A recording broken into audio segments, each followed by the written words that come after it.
Hey everybody, welcome to is this broadcasting okay? No.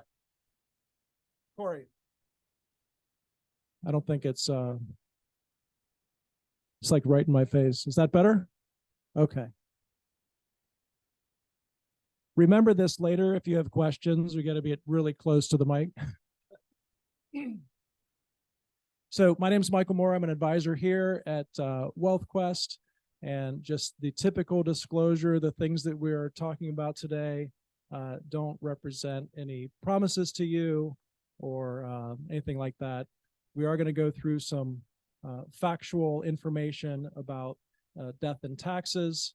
I did want to say that, one of our core pillars is to serve our clients, each other, and our community. So we built this room. Many of you have been here. Some of you may have not. This will be your first time. So we built this room to provide community groups access to space for events, our Wealthquest team meetings, and also for this type of client event. So hopefully this is amenable to the situation today. So I wanted to introduce two of our directors today. We've got Brandon from tax and Megan from financial planning. They're going to be talking about topics that are probably a little bit tough, death and taxes. And we don't mean to make light of anything. That wasn't supposed to be a joke. It's supposed to acknowledge that some of these things can be heavy. And we're going to try to stick to the facts about death and taxes today. If you'd like to talk about other topics related to this, please let us know. I'm sure that if you've met with your advisors, you've had many of these conversations. We've got all kinds of other resources, but today we're going to try to just keep it to these topics. So there will be some time at the end for questions. So feel free to jump in at that point. I've seen the presentation. They've got a lot to cover, so I don't want to delay them anymore. And welcome to Brandon and Megan.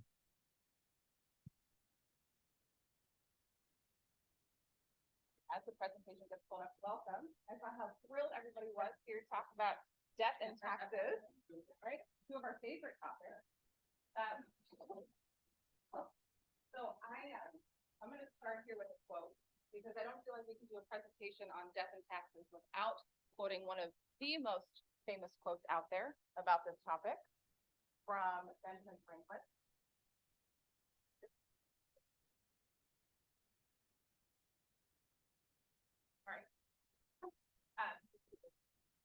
I love it when it doesn't work. But the quote, "Nothing in life is certain except death and taxes."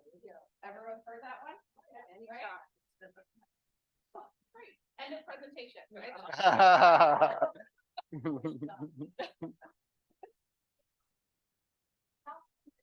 No planning helps us avoid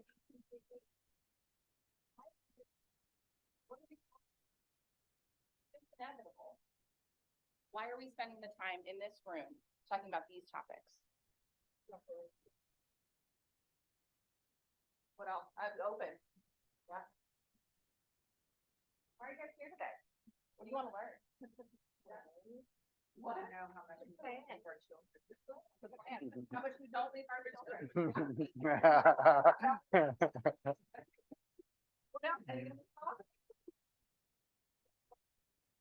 Yeah, come on. You know what I didn't hear anybody say? We're planning for ourselves. Right?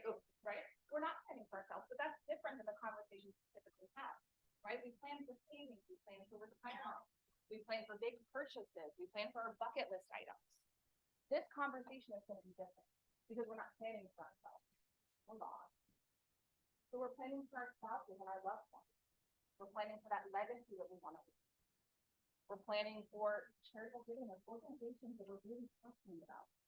And we are going to talk about tax issues because there are three places that you can put your money in. You can give it to your loved ones, people. We can give it to charity, or we can give it to the government in the form of tax. Right? Yeah, exactly. So our job is to figure out how we're going to fill those buckets, or not fill some buckets. So that's really what we're going to talk about. Yeah.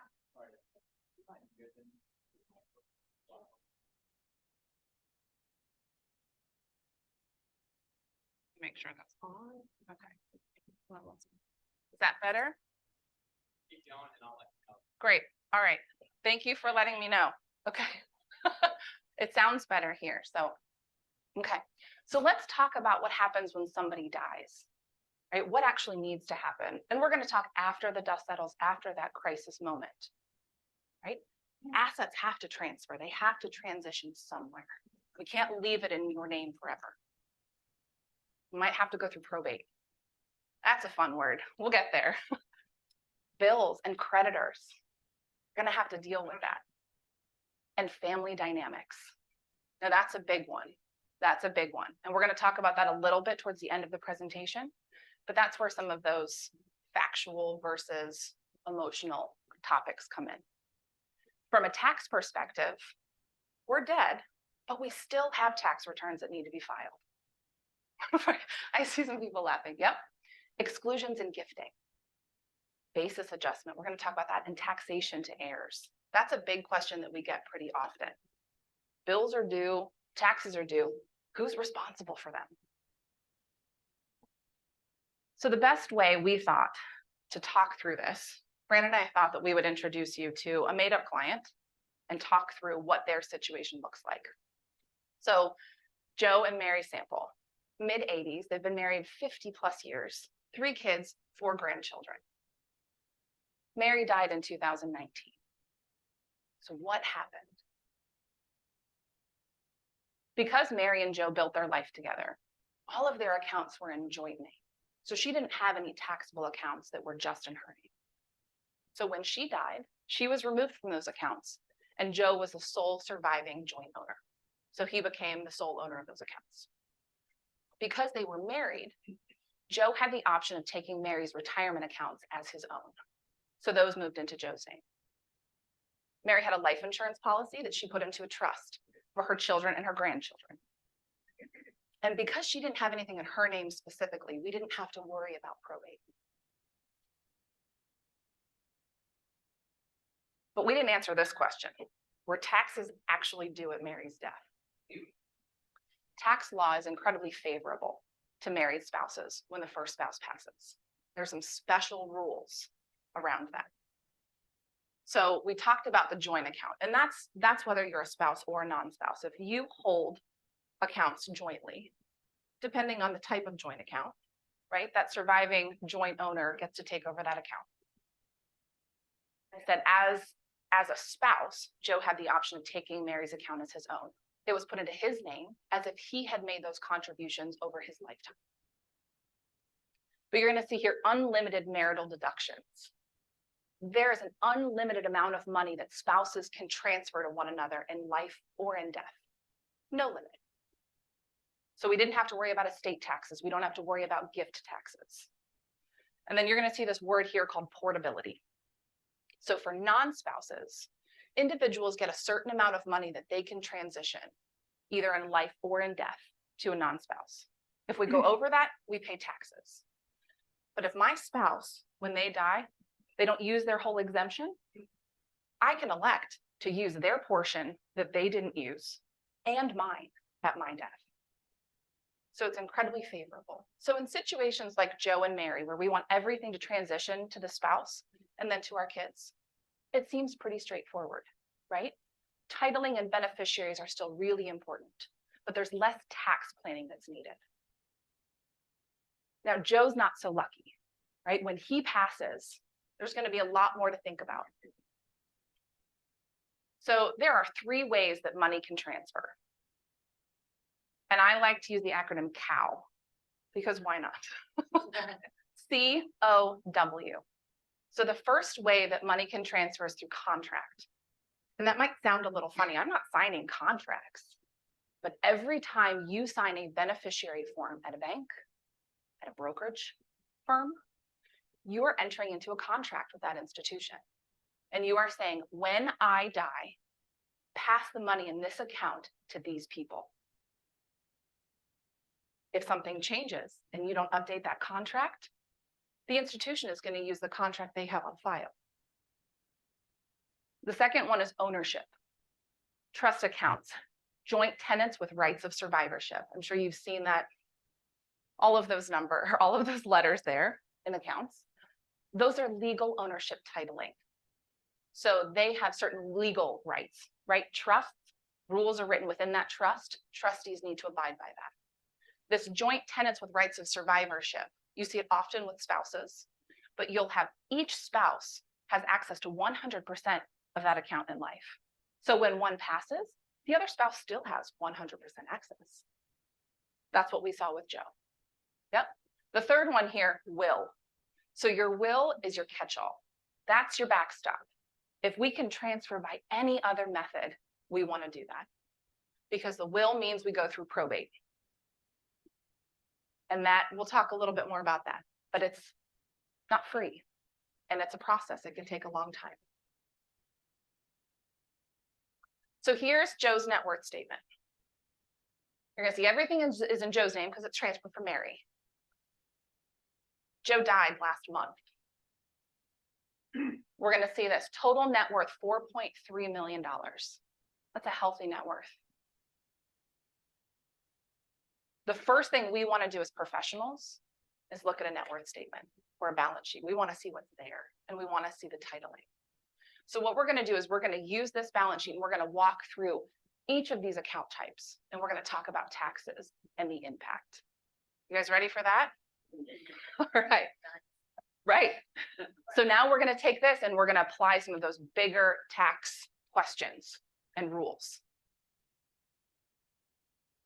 All right. So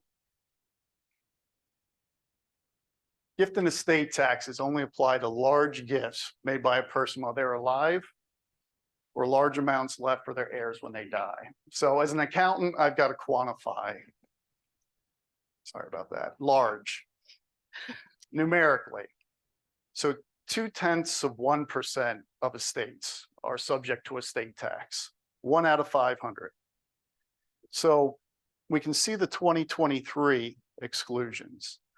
Annual gift exclusion, $17,000 per recipient. And that's the amount that, in Joe's case, he can give within a year to his children each, without any gift tax implications. On the flip side, if Joe, during his lifetime, during the year, were to give $27,000 to one of his kids, Joe would now have a gift tax return required.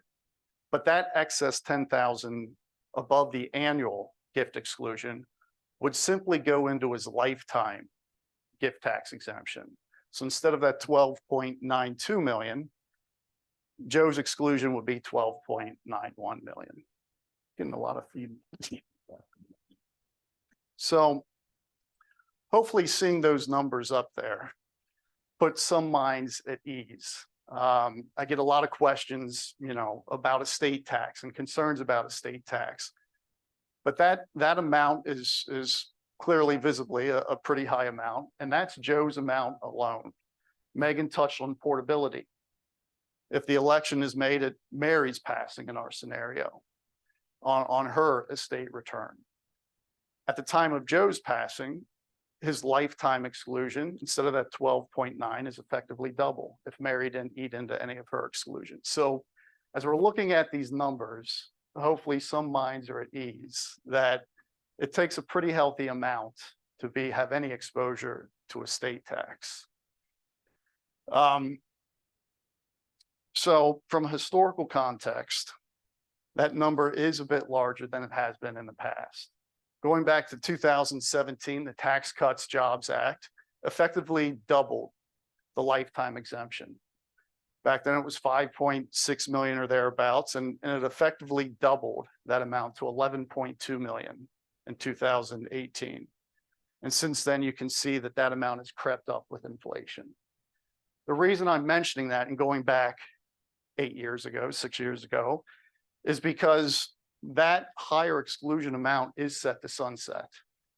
That amount, absent any congressional action, is going to revert back to that pre-2018 level. So adjusted for inflation, again, going back to 2018, the expectation is that its state lifetime exclusion is going to be closer to around 7 million, thereabouts. So why, again, pretty healthy number, but why is that important? It's important because given the, potential changes, the impending pay changes absent congressional action, for high net worth individuals and families, it may make sense between now and 2025 to consider gifting to top off up to the higher exemption amount that's presently available. There's no clawback provisions, meaning if this higher amount does in fact sunset and we drop down to the $7 million and you during your lifetime have gifted, call it 10, 11, 12, topping it off, there is no clawback provision.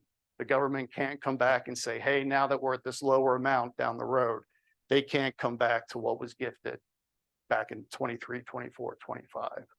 So with respect to that, no decisions have to be made now, but it is just an important, consideration to revisit your estate, perhaps, have that conversation, perhaps tee up a potential action plan, and then come 2025, we'll see which way the political winds are blowing, and you'll have a plan in place should you need to pull the trigger.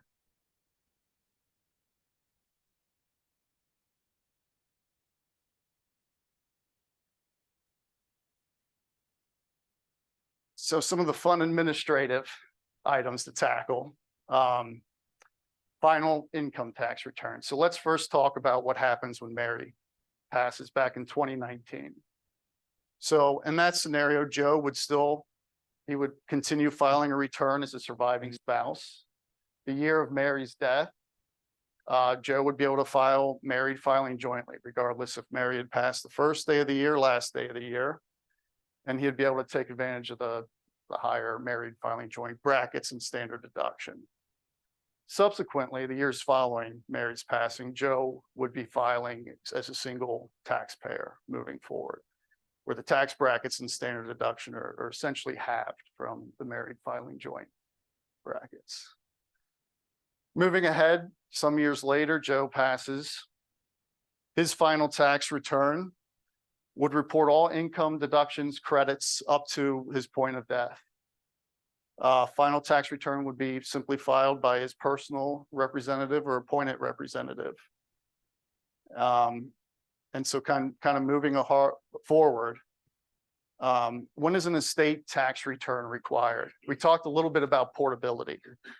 So that's the prior slide, the lifetime gift exemption, estate exemption. An estate return is how you effectuate that election for portability. An estate tax return is also required if the estate generates 600 or more in annual income. So think of the assets that are in the estate prior to being distributed out. If income is generated in that time frame of $600 or more, an estate tax return 1041 is due. And those income producing assets, CDs, bonds, mutual funds, rental properties, et cetera.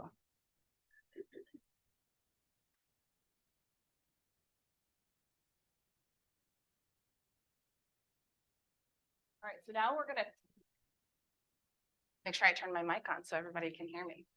So we're gonna break down, remember how I said on that net worth statement, we're gonna break down the different pieces. So first we're gonna talk about taxable accounts. So these are gonna be bank accounts, brokerage accounts, those type. These are typically most easily transferred by ownership, titled as a trust, titled as a joint account, something of that nature. When you filled out your application for these accounts, they didn't ask for a beneficiary. It's not required. So if that's something that you want to add, and you absolutely can, you have to be proactive and request that from the institution. Because it's ownership, the executor or the joint owner, as long as they have some sort of verification like a death certificate, can update that titling.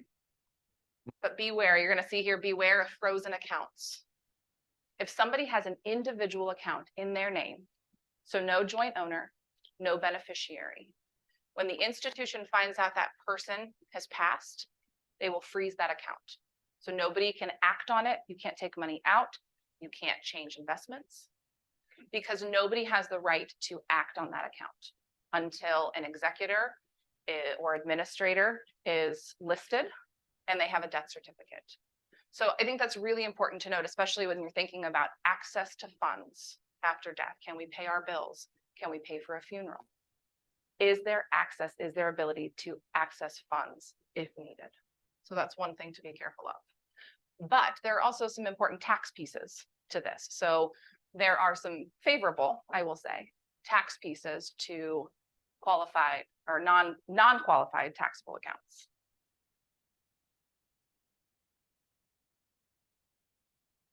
This is where we get into basis adjustments.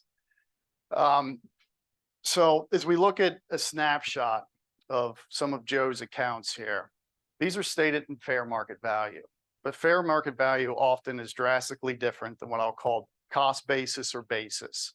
I think maybe the easiest thing to look at is primary residence. We see a fair market value of $620,000, but Mary and Joe bought that home decades ago for $200,000. So that cost base is $200,000. The fair market value is $620,000. At death, all of Joe's assets are readjusted and stated at fair market value at date of death. And that's an important note for estate purposes, but also understanding basis adjustments.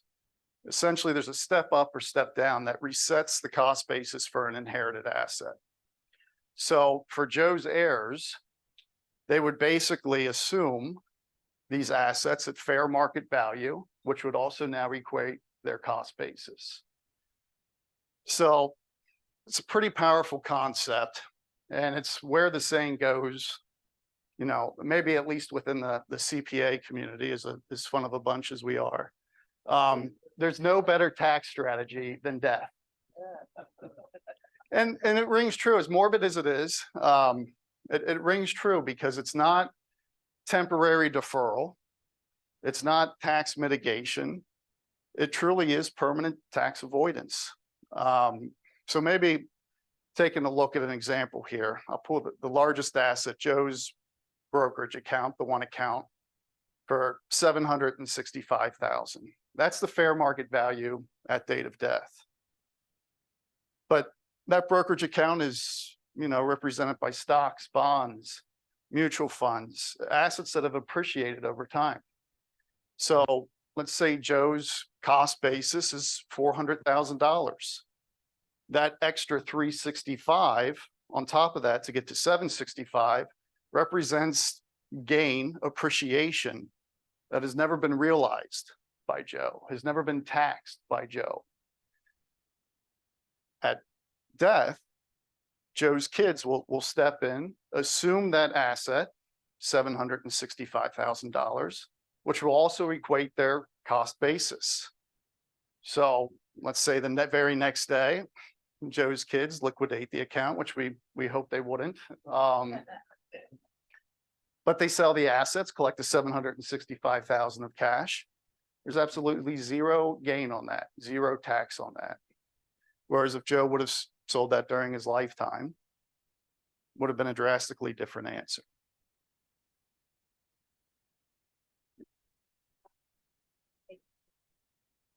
Yeah, so step up in basis, it's simply, you know, in the case of the brokerage account, simply fair market value of the account. What is the position trading for the day of death? So that memorializes it. Also the estate return. If an estate return is filed, it'll memorialize Joe's balance sheet at date of death. For the primary residence, you know, there could be a valuation or an appraisal rather.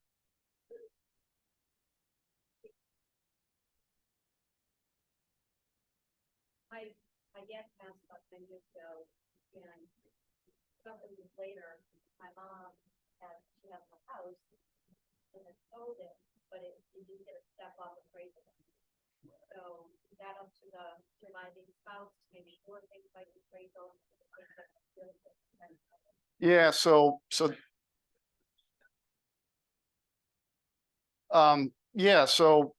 the question is essentially the passing of a spouse. A house did not get the full step up in basis when the surviving spouse I presume went to sell it years down the road. So yes, in that example, the surviving spouse would have been entitled to a 50% step up at the death of her or his spouse, right? And in order to that, for that to be achieved, some sort of fair market value needs to be established. Now, ideally, it would be timely. I mean, it would occur within the year, within a short period of time. But there are certainly situations, for a home, for instance, where there is the possibility to look back at it retrospectively, to look back years ago, at passing. Hey, what was comparable real estate selling for? What are some, houses that sold in the neighborhood, et cetera. So there is a way to go back and reestablish basis, but the best way is to address it real time. Yes. So the value of the stocks and bonds, is that the closing price or the average between those? Yeah, it's usually the average price. Yeah, high, low. Yeah, exactly right. Yeah. Question. You want to hear? So for the folks can hear at home on Zoom, Michael's going to walk through. For the real estate, are you saying if it sells within the year, you don't have to go and get an appraisal or anything like that, because it would be so, let's say it's sold in a couple months post death, is the trustee responsible for getting an appraisal and everything to see if there was a market change in 3-4 months? And that's another great question. So with that short of a time frame, for instance, real estate, if we're selling it within a couple months, I think, the reasonable person standard comes into play here. I think it's reasonable to assume fair market value within that short of a time frame is established by the subsequent sale. If we're talking a year or more, then it probably makes sense to see if we can't get the home appraised real time.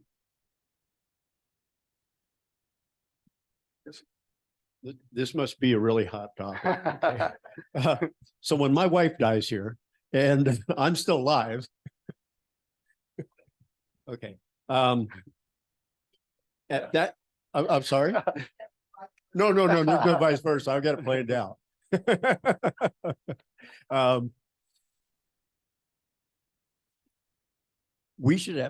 I should have everything reappraised at that moment. I mean, reasonably. Well, when we talk about, certain items, when we look at financial assets, that's pretty easy to ascertain. A home, depending on the duration, yes, it might make sense to just have a real estate agent, appraise it. We talk about, I don't think you need to go through everything. Again, there's a reasonable reasonable expectation standard here. But give me, I guess, a for instance. I own 100 buildings. Yes.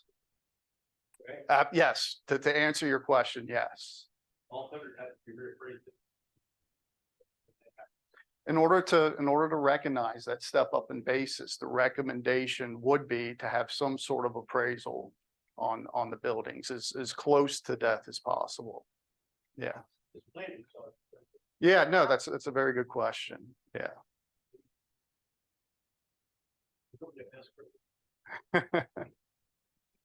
So, yeah, thank you for the questions. Yeah.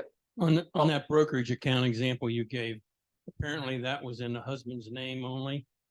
And if it is in the husband's name and he dies, is that step up in value transferred to the wife? Yeah, so If you have both names on it to begin with, there's no step up in value. So very good question. If both names, so it's a joint brokerage account with both names listed, there would be a 50% step up in value at the passing of one spouse.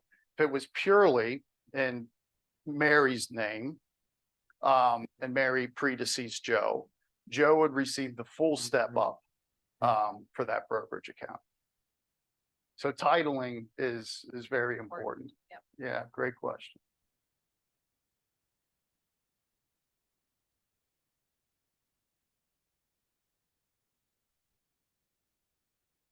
So basis adjustment exceptions. There's always exceptions in the tax code, exceptions to exceptions, but a few brief examples to cover. Gifts before death. So while Joe's alive, he gives 20,000, we'll say, rather than cash, stock to his daughter. But again, that's stock of XYZ company Joe bought a decade ago. It's worth $20,000 today, but when he purchased it years ago, it was worth $5,000. Unlike death, gifts made while you're alive, there's a concept known as carryover basis, meaning that Joe's daughter's cost basis would not be the $20,000, but she'd step in the shoes of Joe and assume the $5,000 cost basis, if that makes sense. So, you know, what would happen, you know, if Joe's daughter sold that stock day after she got it, which again, we hope she wouldn't. She doesn't escape that unrealized appreciation, that unrealized gain of $15,000. So just want to make that distinguishment between, you know, gifts at death versus gifts / money or assets inherited. Other examples, irrevocable trust of a decedent, income in respect of a decedent, and that's IRAs, pensions, annuities.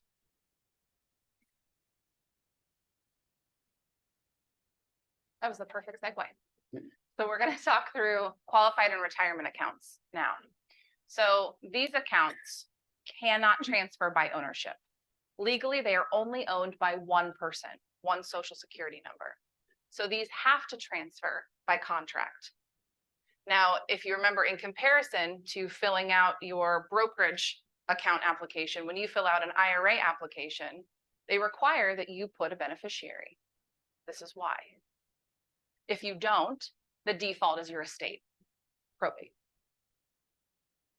So these have had, and these do have, some tax benefits in life. So we don't get the same step up in basis or the same basis adjustment that we were talking about with taxable accounts. But there are some really interesting planning considerations for this because of required minimum distributions and required withdrawals after death. So Brandon's going to talk through what happened pre-Secure Act, so pre-2020, and then some of the new rules now for post-2020.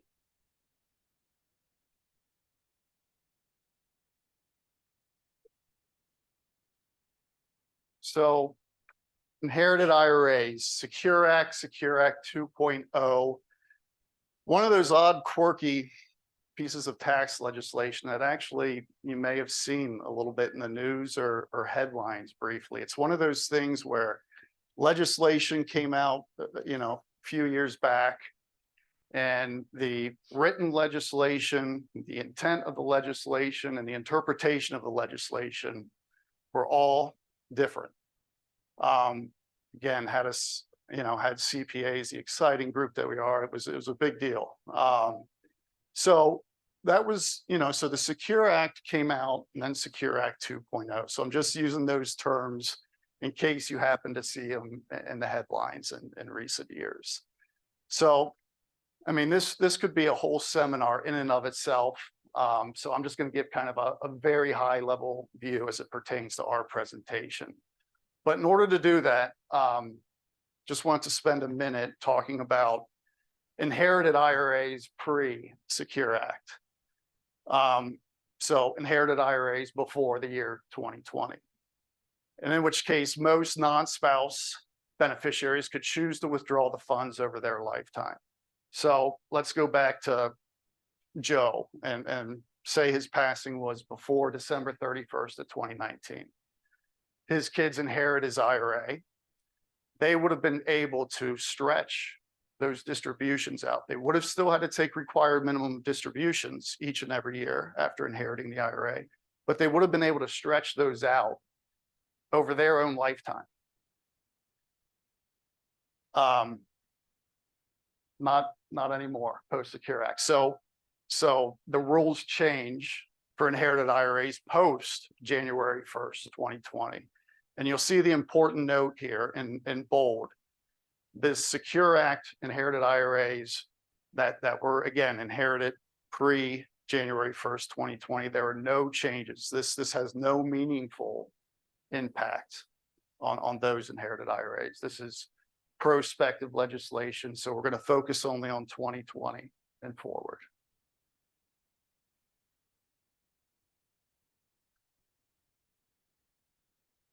So the Secure Act created 3 classes of beneficiaries: eligible designated beneficiaries, spouse, minor child under 18, chronically ill, disabled, less than 10 years younger than account owner. They still have the life expectancy distribution option. I'm going to skip down to number 3, non-designated beneficiary. Beneficiaries with no life expectancy, estates, charities, certain trust, 5-year distribution option. But the catch-all, and that's going to largely apply, is the designated beneficiaries. And that's all beneficiaries not classified in another category. It has a 10-year distribution option.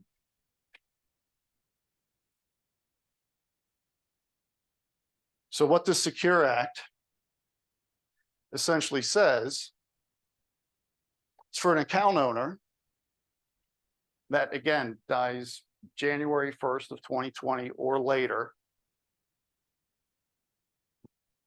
when that occurs and the beneficiary inherits the IRA, they now have to liquidate that account in full within a 10-year window, which is a pretty meaningful change to how things used to be. So in Joe's case, Joe was in his 80s when he passed. He was already required to take minimum distributions. And when his beneficiaries, when his kids receive the IRA, they again still have to empty the account within a 10-year window. But because Joe was already taking RMDs, the kids also have to take RMDs in years 1 through 9. They can take as much as they want at any point within that 10-year window. But if they would prefer to defer and push it out as long as possible, they still have to take RMDs within those first 9 years, emptying the account by year 10. If Joe had passed in his 60s, he wasn't at an age where RMDs came into play. So in that scenario, Joe's kids would still have to empty the account within that 10-year window, but would not have to take RMDs in the first 9 years. So maybe a quick example, Joe's IRA of the $1.8 million, it's where general tax planning considerations come into play. And this is more for purposes of the beneficiary. But, we've got this 10-year window. Joe's kids have to empty the IRA account, right? But does it make sense to accelerate distributions and low tax years? There's some flexibility there. Does it make sense to accelerate? And state, there's other considerations, state tax considerations. Let's say, for instance, one of Joe's kids lives in New York with a highest effective tax rate, the highest marginal rate of 11%, but they're looking to retire soon, move to Florida with a 0% tax rate. In that scenario, it may make a lot of sense for Joe's kid to take only the RMD until he does, in fact, move down, to Florida in this scenario. Other planning considerations, planning around college aid applications, planning around income-related Medicare adjustments. So if one of Joe's kids is nearing age 65 or nearing the age of taking Medicare, does it make sense again to accelerate the distributions and front load those a bit? So we won't get too much into the planning considerations for the beneficiaries, but it's out there.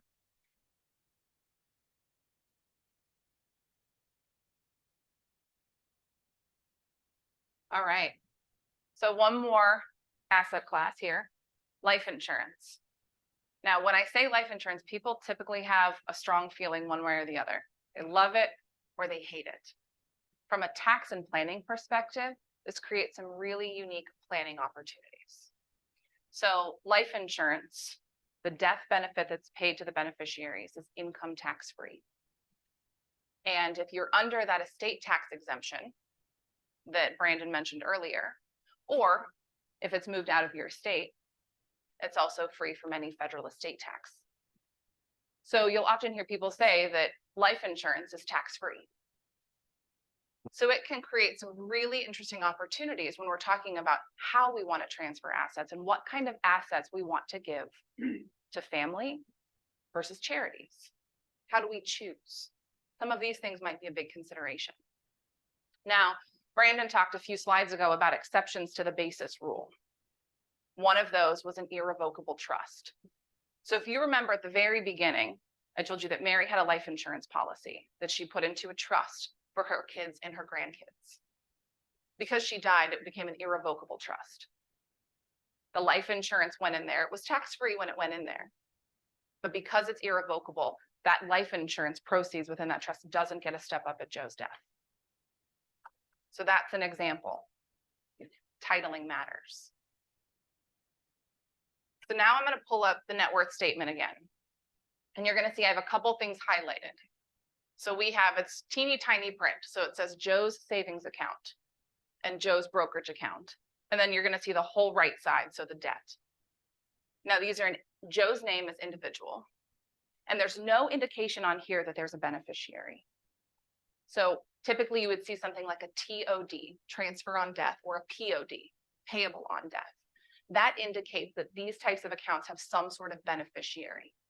So we know that we can't transfer it by ownership because it's owned by him alone. And we don't see any beneficiary, so we can't transfer this by contract. And we have all of this debt that we need to deal with. So what happens? Probate. Yikes. Yikes is right. Yep. So probate is the legal process of dividing your assets after death. So it is a court system. Anything that isn't transferred by ownership or contract goes through probate. Now, it's really important here. Brandon talked about your gross estate, right? Everything that you own. That impacts taxes. There's also your taxable estate. So what's actually taxed? There's a third type of estate called your probate estate. And those numbers can be vastly different. You could have a $10 million net worth and $10,000 probate estate. Because what transfers by ownership and what transfers by contract isn't included in probate. Make sense? Okay. Yep. So when I said we want to transfer things any other way than probate, that's why. Yeah. There is. Yep. And we'll talk about that. So there is a small estate is $35,000. So de minimis probate. So if you have less than 5,000 in assets or less that goes through probate, you can file a form asking for a release of administration. So you don't have to go through that process. If you have $35,000 or less that goes through probate, you can go through a small estate process. So it's a streamlined process. It's not as formal, and it typically happens quite a bit faster. Yeah, but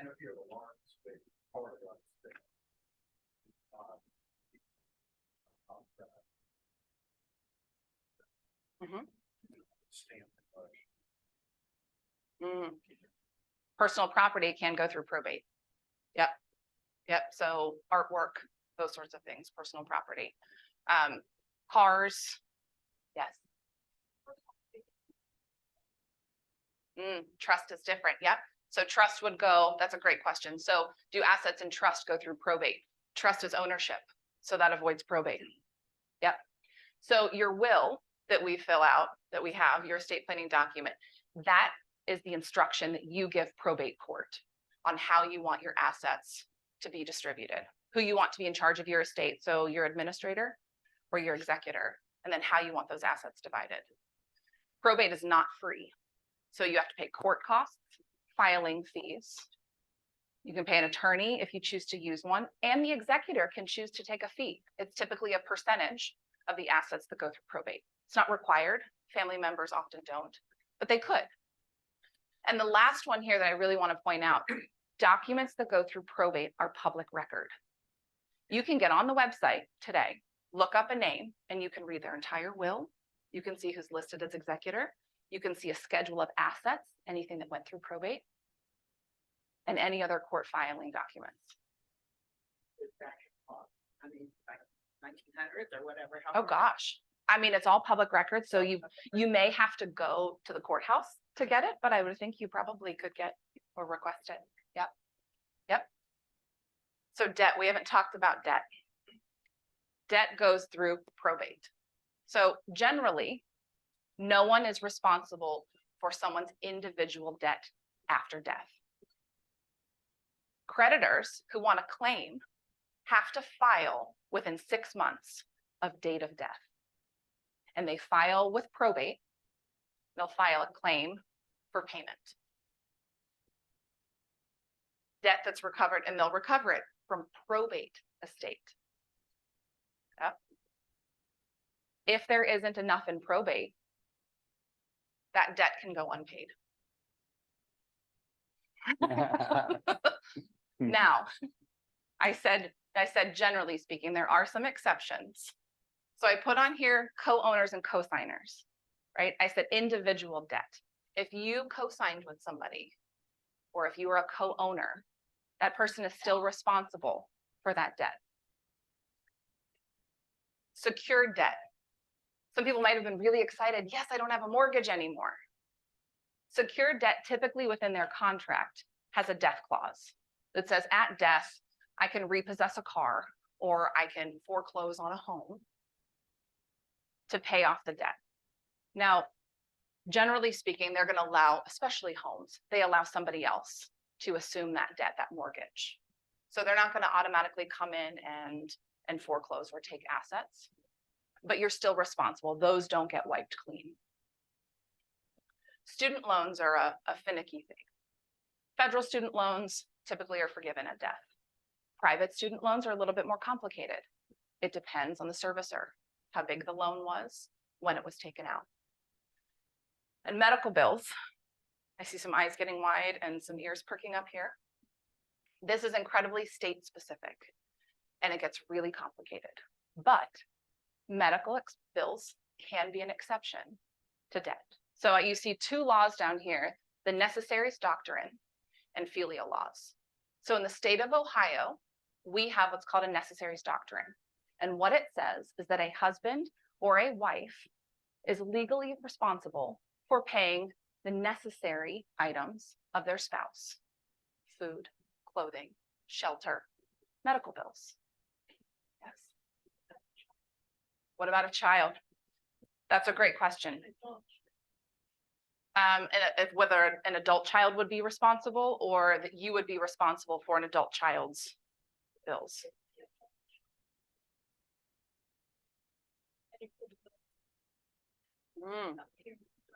Yep. So the question was, would adult children be responsible for parents' medical bills if they die? Filial laws. That's what filial laws are. So that adult children could be held responsible. Now, take a deep breath. We have Medicare, we have Medicaid. Oftentimes those things step in. Very state specific. So the implementation of this doesn't happen very often. And filial laws in particular, oftentimes aren't actually applied. So it may be on the books, may be a law, but you don't actually see it enacted very often. So it's important to know that it exists. And if it's a concern for you, absolutely talk to your advisory team, talk to an estate or an attorney that focuses in this area. But I want everybody to know that it is something that's there, and it's important to know that it exists. So now we are at family dynamics and considerations. Yes, One question before we go there. sure. I'm a landlord. Mhm. And I had a tenant pass away. Okay. And she had her rent automatically paid every month from her bank. Okay.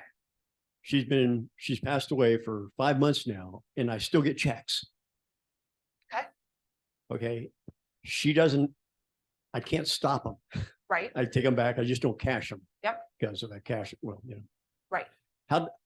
what got missed? So probably, when somebody was working on their estate, whoever it was, the executor, or administrator, she may not have one, right? So if you don't have an executor or administrator listed, they need to be appointed by the court. So they would actually have to go to court and have somebody appointed.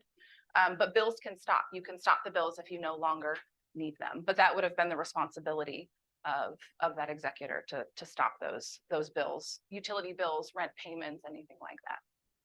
Yeah, yeah. So family dynamics and considerations. Big topic. We could also have a whole nother seminar on this alone. It's important to understand that this is complicated and it's time consuming. And so when you're thinking about who you want to act as your executor or as your administrator, it's important to consider all of these things. Do they have the time and expertise? Can they fill out court documents? How much are they going to have to talk to an attorney? Can they value the assets? It's an honor to be added, or nominated as an executor. But it's also really important to understand that there are some really big responsibilities. This second one here, beneficiaries' needs for assets and income, probably one of the biggest struggles I see executors face when they're managing an estate. Beneficiaries want their money now. Maybe they need to pay a bill or they need to do something. This doesn't happen quickly. Probate on average takes 6 to 9 months. Small estates, typically 2 to 4, but they can take years. And we're also working with brokerage firms, banks. Paperwork takes time. Prioritization of goals and assumptions about decedent's intentions. I can't tell you how many times I've heard, clearly they liked her better because she got mom's jewelry. Right? We've heard it. But it's important. So I always err on the side of transparency. The more that you can be honest and open about what your intentions are and why you're doing things. I think children often assume I'm just going to inherit my parents' assets. But parents may say, I paid for college and I helped you buy a house and we went on vacations as a family. Now I want to take care of an organization that I care about. But that can cause tension and that can cause frustration when people don't understand. Grief and money can do funny things to people and relationships. So the more that we can get it out in the air and have people understand what your intentions are, the smoother the process is going to be. Yeah. If you have your, if you have your beneficiaries listed as like both of your family members, like your 2 sisters or 2 brothers, is it best to have and for that purpose? Because does they have to both be there to agree with this, or can just one sign off? Or? So if you have beneficiaries listed on an account, that's going to go via contract. So it would go based on the percentage that you've listed. If you have, say, them both listed as executor, you could have or means that either one could act independently. If you want them to act together, you would have to say son and daughter are both listed as co-executors or co-trustees. In that sense, they would have to agree, which sometimes they do. Yeah, sometimes not. Yeah.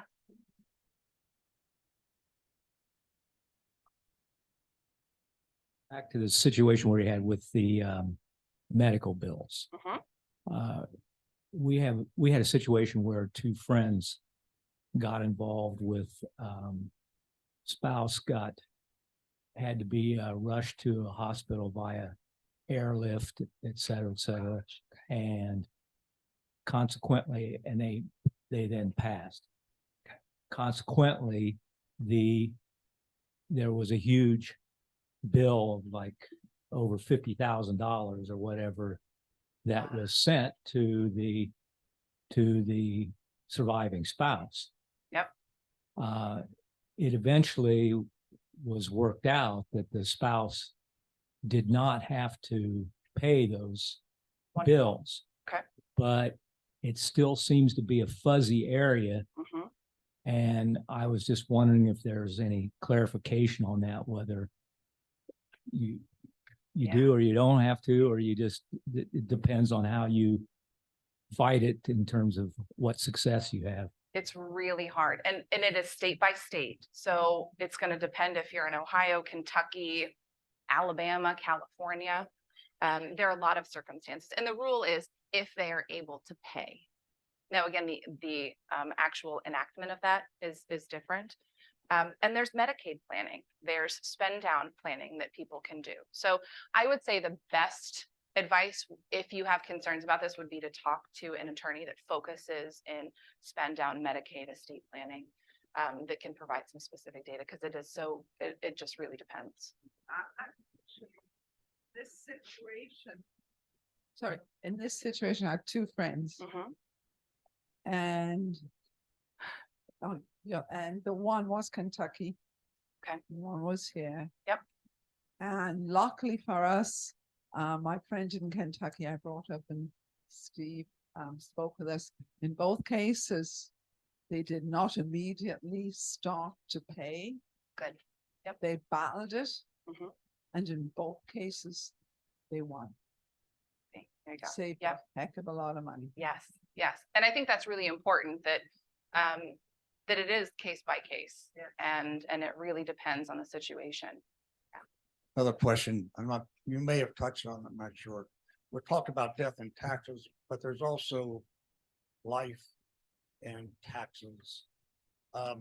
If we're getting up there and one of us may end up at a nursing home, Mhm.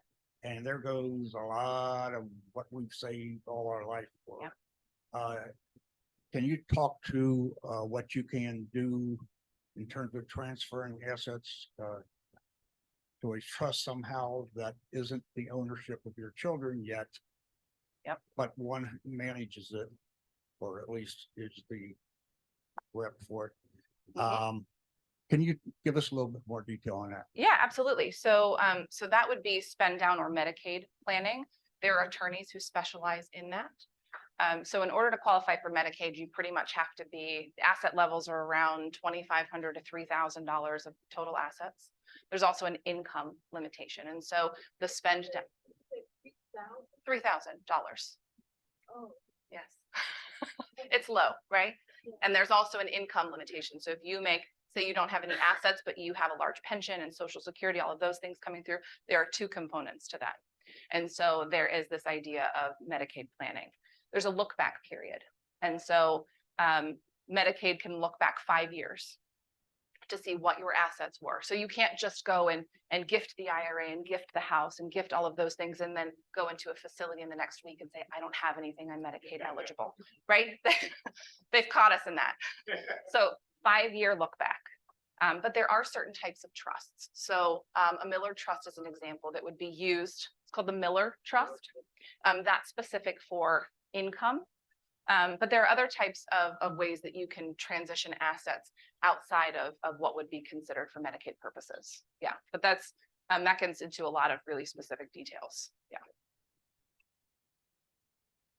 So let's move here. So tax planning considerations. We've talked about a lot of these. So current tax rates versus beneficiaries rates. You know, Brandon talked about that quite a bit. So when we're planning and when we're looking at IRA money, do we take out of our taxable account where we can get a step up in basis, or do we take out of an IRA? Maybe we pay the taxes, or maybe we're in a lower tax bracket. So what's interesting is that most children are in the height of their careers when their parents die, right? 40s to 60s. So they're making the highest income that they will probably make in their career. And then on top of that, we have tax considerations, IRA distributions, those sorts of things. So what are the planning considerations that we can do in life to help that? I'll take her away. Take her home. Yeah. So legislative changes, right? We heard about the Secure Act. We heard about the change in estate tax exemptions. We don't know. We have to plan for today, but it's important that we're flexible enough that we can make adjustments as needed. Legacy goals and charitable giving. So what are we trying to accomplish? Different assets are going to be better used for certain things. So we need to understand what our goals are. And then trust planning. So we talked a little bit about Medicaid planning, but flexibility versus tax rates. So for example, if I have a trust and I put my IRA into that trust, so the trust is the beneficiary, but I have age gates for my kids of 20 years. Well, that doesn't work with the legislation of 10-year distributions. So do we want to pay trust tax rates, which are much higher and less favorable than individual rates? Or do we want to have that control over those assets and how our children can use them and access them? So some things to consider. Now, we have some specific strategies here that Brandon can talk about as far as how we might utilize some of these strategies for some of those broader topics. Yeah, so, a lot of this is more than just tax planning. It's a wider conversation. Where do you want your money to go? Is there charitable intent? There's a lot beyond just marginal tax brackets. And there are, some tax planning strategies. We look at qualified charitable deductions, QCDs. So this is where, rather than taking a withdrawal from your IRA during your lifetime, if you're charitably inclined, but rather you simply distribute the funds directly to charity. In doing so, that IRA, that distribution escapes being subject to tax. Roth conversions, as Megan alluded to, oftentimes, Mary and Joe did a wonderful job raising their kids. They're all gainfully employed. They're in the height of their careers. Joe is withdrawing on his accumulation of net worth. He's in a much lower bracket. He's going to have room within the brackets. Does it make sense for him to go ahead and recognize some of that income now via Roth conversion, pay a much lower rate, and in turn, his children can inherit essentially a Roth IRA, not subject to tax moving forward. So there's a few other things, annual gifting in life that kind of ties into the QCDs. Trust planning, well, Megan talked about that a little bit, and much like the Secure Act, that could be an entire form in its own. And then life insurance planning, I believe you hit on already. So we mentioned that a little bit, life insurance planning. So if I have to choose to give my children life insurance that's income tax free, or an IRA that's taxed at their income that they have to distribute, and I'm choosing which one to give to charity and which one to give to my children, the life insurance policy makes more sense to give to your kids. Give the charity the IRA because they don't have to pay the taxes on it. So there are things like that that we can do to talk about this based on goals. And it's not easy, as you've seen. We've had a lot of information, a lot of considerations. So understanding your goals and talking with your advisor about how some of these strategies might work for you. All right. We do on time, Michael. So yeah, now we have questions. So I know we've been taking some of them throughout the presentation, but thank you for the really good presentation and a lot of things to think about. So say that we have questions and, it's a lot of information. Who here at the firm could we speak with about that? Or would it be up to us to get our own private CPA and so on for some consulting in those areas? Your advisor. Yeah, Greg. it starts, yeah. Okay. Okay, cool. you answered that question. Yeah. Yep. Start with your advisor. Absolutely. Brandon and I are here and we absolutely work with your advisory teams. We are here to meet with clients if they need to, if there are questions that maybe need to go a little bit more in depth. So you have the full resources of the firm for any questions like this. Yeah. We have a question online, really good question. Can you talk about the process if you give an amount over the gifting limit, who files that gift tax return? Is there actually tax being paid in that situation? Can you speak on that?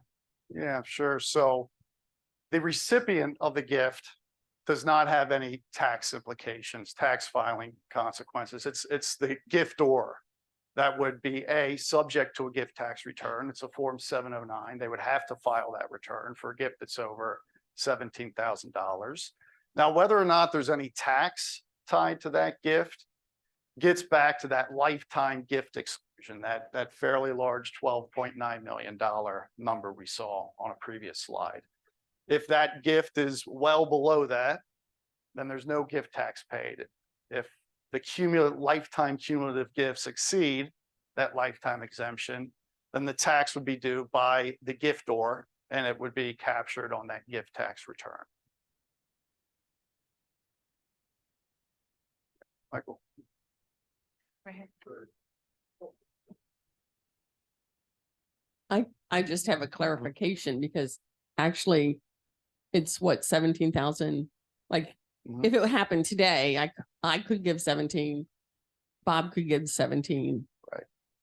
So we Correct. could theoretically give 34,000 to a child and 34,000 to their spouse in 1 year. Absolutely. And that's a lot of money, It is. you know, Mhm. right? Yeah. Yep. So, okay. Thank you for clarifying that. Yep. Okay, because I'm taking that one step further. Okay, you got $12 million. Okay, lifetime. Okay, if I gave $1 million to 12 different people on my death or whatever, is that I'm You're good. You're good. You're So it good. really isn't that small amount. It can be up to $1 million, right? Or Exa- whatever. Yeah, up to exactly right. You don't start eating into that lifetime of 12.9 for 2023. You don't start eating away at that until your annual gifts in your scenario, $17,000, each year. You don't start eating into that 12.9 until an annual gift to a single recipient from a single individual exceeds that 17,000. So you could do 17 every year and never touch. You're right. Yep. That's exactly right. Yep, and it's 17,000 per person per beneficiary. So if Right. you have 3 children, you can give $17,000 to each child each year without getting into that estate tax exemption.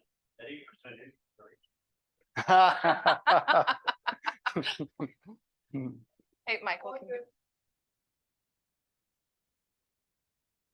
Help me understand, under what circumstances are your children responsible for your gift, for your medical bills? So it depends on the state. Not So in Ohio.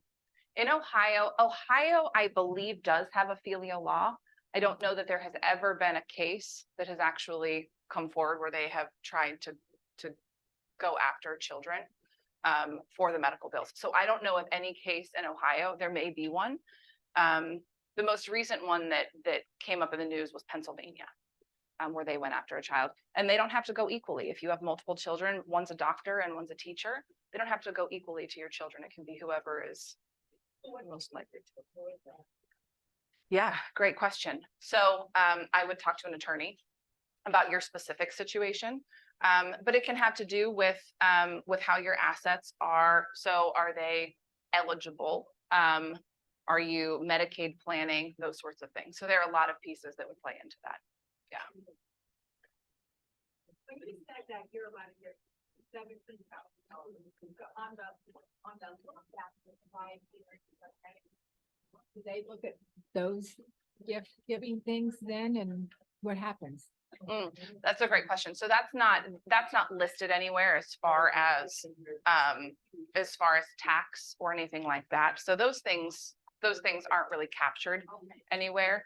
But they do look at your total assets and then they'll go back and look. But some of those things are. Yeah.